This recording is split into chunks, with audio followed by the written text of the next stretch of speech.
and welcome back. It's Monday evening and we are sitting down for dinner. We're having butternut squash soup made out of our onions from our garden and our butternut squash from our garden that we had frozen up earlier in the year. And then we're having some paninis, just some turkey, bacon, honey mustard, tomato, and caramelized onions.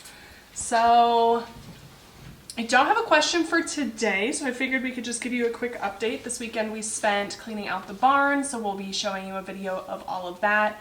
It's looking much better, hi Arrow, than it was earlier, so that is super exciting. And then today we're just having a crazy blizzard. It's April 3rd, and we're about to get about 2 feet of snow, so it's been crazy windy and super snowy, so we're just kind of hanging out inside and enjoying some yummy dinner. Any updates from you? No updates for me. Just trying to survive the storm. All right, we're going to enjoy our dinner and we'll catch you next time we're eating.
All right, friends, it is Wednesday evening, I think, Wednesday. Something like that. Yeah. Today of the week comes in a lot.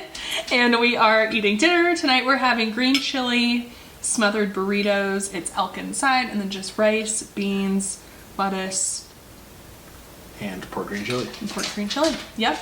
So for tonight's question, we have another one from Renee, and she asks, can you tell us about the pageant, how and why you entered it, and what you had to do? So a little bit of background information on that.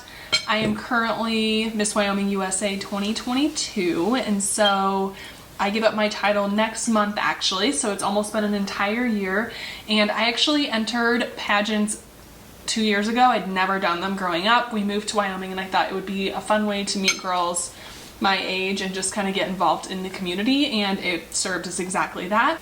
So you kind of go in and compete, and every girl has a platform, and my platform, or kind of thing that I was passionate about getting involved in, was health and nutrition and teaching people the importance of like being able to raise their own food, hunting, fishing, gardening, all of that. So it kind of linked into the homesteading lifestyle, and I was able to work in multiple places where I was able to like help teach kids about nutrition and speak about that. So it's been a super fun opportunity, and I've definitely enjoyed it, but I'm done next month, so it's been fun. Yeah, pretty cool. Yeah.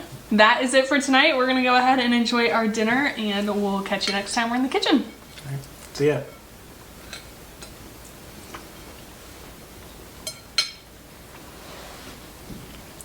Very good.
All right, friends, so tonight you saw we had sloppy joes that we made during one of our freezer cooking days, and we just have some homemade brioche buns with those.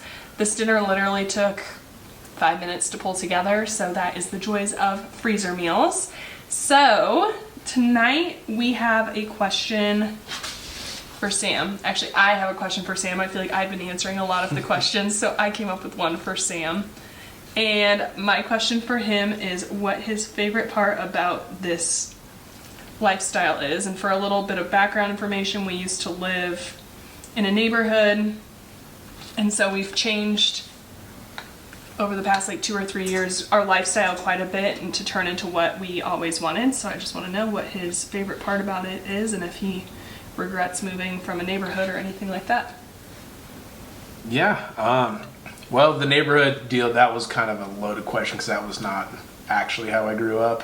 That was forced into it for a brief period of time because of doing the corporate life, being a engineer by education and stuff like that. It's not, I mean, it's hard to just do this life, having a corporate job and, you know, running supply chains and all the previous stuff that I used to do. But because the biggest thing I like about this lifestyle is, you know, changing from managing supply chains and engineering stuff to controlling our own supply chain from every single step of it, going from,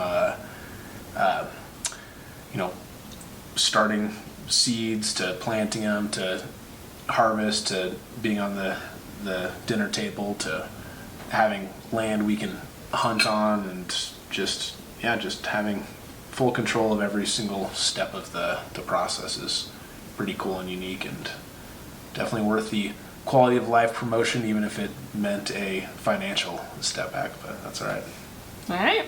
Don't know if that's what you're looking for, but that's what I got. No, that was awesome. Thank you. All right, that is it for this week. Thank you guys so much for joining us. I hope you enjoyed this week's video. If you liked it, please consider giving it a thumbs up and subscribing, and we will catch you in the next one. Bye, friend.